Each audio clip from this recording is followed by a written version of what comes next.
வணக்கம். பிப்ரவரி மாதம் 11ஆம் தேதியிலேருந்து காமர்ஸ் ஏற்றுமதி எப்படி பண்ணுறது அப்படின்ற ஆன்லைன் வகுப்பு நடக்குது. இதில் பார்த்தீங்க அப்படின்னா, இந்தியாவில் ஒரு பொருளை எப்படி அமேசான் மூலியமாக விற்பனை பண்ணுறது, அதே அமேசான் மூலியமாக எப்படி காமர்ஸ் எக்ஸ்போர்ட் பண்ணி உலகத்தில் பல நாடுகளில் நம்ம ப்ராடக்ட்டை ரீட்டெயில் சேல் பண்ணுறது அப்படின்றத பற்றி விரிவாக வரும். ஸோ இதை பற்றி மேலும் தெரிஞ்சுக்கணும் அல்லது இந்த கிளாஸில் என்ரோல் ஆகணும் அப்படின்னா, ஸ்க்ரீனில் தெரிகிற நம்பருக்கு காமர்ஸ் எக்ஸ்போர்ட் அப்படின்னு வாட்ஸ்அப் கொடுங்க.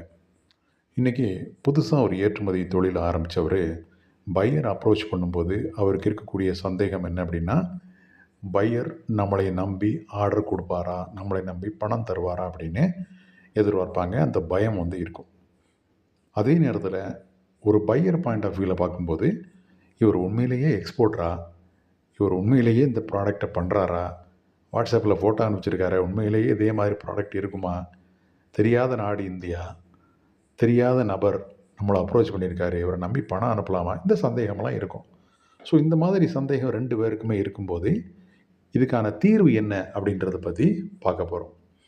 ஃபஸ்ட்டு பார்த்தீங்க அப்படின்னா, இந்த தீர்வுன்னு பார்க்கும்போது நம்மளோட டிஜிட்டல் ப்ரெசன்ஸ். நாம் என்ன தான் வாட்ஸ்அப்லேயோ மெயிலையோ ஃபோட்டோ அனுப்புனா கூட நமக்குன்னு இருக்கக்கூடிய அந்த வெப்சைட் இருக்குது இல்லைங்களா, அந்த லிங்க் அவர் கொடுக்கும்போது, அந்த வெப்சைட் அவர் பார்க்கும்போது அதில் நாம் கொடுத்துருக்கக்கூடிய டீட்டெயிலான அந்த விவரங்கள், அதனோட ஸ்பெசிஃபிகேஷன்ஸ்லாம் கொடுத்துருப்போம். அதுலேயும் ஃபோட்டோ போட்டிருப்போம். அதில் நம்ம கம்பெனியை பற்றி எழுதியிருப்போம். ஸோ அதை பார்க்கும்போது ஓரளவுக்கு ஒரு ப்ரொஃபஷனல் லுக்கில் அது இருந்ததுன்னா நம்ம மேலே ஒரு சின்ன மதிப்பு வரும். இதை இன்னும் எப்படி என்ஹான்ஸ் பண்ணுறது அப்படின்னா, நாம் அனுப்பக்கூடிய சாம்பிள் பக்காவான தரத்தில் ஃபஸ்ட் குவாலிட்டியில் நம்ம அனுப்புவோம். ஸோ அப்படி அனுப்பும்போது கிட்டத்தட்ட ஒரு 50-60% ஓகே, இந்த நபருக்கு ஆர்டர் கொடுக்கலாம் அப்படின்ற மூடுக்கு அவர் வந்துடுவார். ஸோ அதை ஆர்டர் கொடுக்க வைக்கிறதுக்கு நாம் என்ன பண்ணணும் அப்படின்னா, ப்ரைஸ்லையும் எம்ஓக்யூலையும் தான் நம்ம பேச வேண்டியிருக்கும். இப்போது புதுசாக ஒரு தெரியாத நாட்டில் ஒரு தெரியாத நபருக்கு அவர் ஆர்டர் கொடுக்குறாரு. அப்படி கொடுக்கும்போது அவருக்கு ஒரு சின்ன பயம் இருந்துகிட்டே இருக்கும். என்ன தான் நாம் சாம்பிள் கரெக்டாக அனுப்பிச்சாலும் சரி, மிச்சதெல்லாம் நம்மளோட டிஜிட்டல் ப்ரெசன்ஸ் எல்லாம் நல்லா இருந்தாலும் சரி, அவருக்கு ஒரு பயம் இருக்கும். அப்போ என்ன பண்ணுவார், ஒரு ட்ரையல் ஆர்டர் மாதிரி கொடுத்து பார்ப்போம் அப்படின்னு முடிவு பண்ணுவார். நம்ம வெப்சைட்டில் போட்டிருப்போம் மினிமம் ஆர்டர் குவான்டிட்டி 1000 பீஸ் அப்படின்னு சொல்லி போட்டிருப்போம். ஆனால் அவர் கூச்சமே இல்லாமல் 50 பீஸ் கேட்பார். உடனே நம்ம என்ன பண்ணக்கூடாது, நான் பண்ணால் 1000 பீஸ் தான் பண்ணுவேன், 50 பீஸ்லாம் பண்ண மாட்டேன்னு நிற்கக்கூடாது.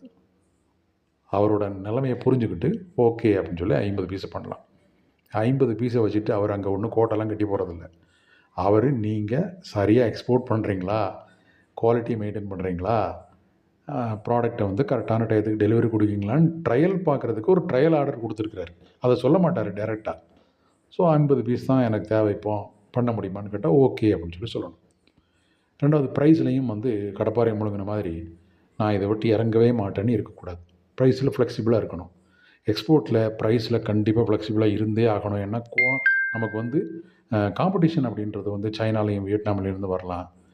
அதனால் ஒரு தின் மார்ஜினில் நாம் எக்ஸ்போர்ட் பண்ணோம் அப்படின்னா கொஞ்சம் கொஞ்சமாக அவர் குவான்டிட்டியை இன்க்ரீஸ் பண்ணிகிட்டே இருப்பார். அவருக்கு சரியான டயத்துக்கு சரியான குவாலிட்டியில் அந்த ப்ராடக்ட் கிடச்சிது அப்படின்னா டெஃபினட்டாக அவர் ஆர்டரை இன்க்ரீஸ் பண்ண தான் போவார். ஏன்னா எவ்வளவு தூரம் ஆர்டர், அதாவது பல்க் ஆர்டரை கொடுக்குறாங்களோ பையர்ஸ், அந்த அளவுக்கு அவங்களுக்கும் ப்ராஃபிட், அல்டிமேட்டாக நமக்கும் ப்ராஃபிட். ஸோ தின் மார்ஜினாக இருந்தால் கூட ஹியூஜ் குவான்டிட்டி அப்படிங்கும்போது கண்டிப்பாக நமக்கு ப்ராஃபிட் இருக்கும். ஸோ இதெல்லாம் கரெக்டாக பண்ணோம் அப்படின்னா நம்ம டெஃபினட்டாக ஒரு ஆர்டரை த்ரூ பண்ணிடலாம்.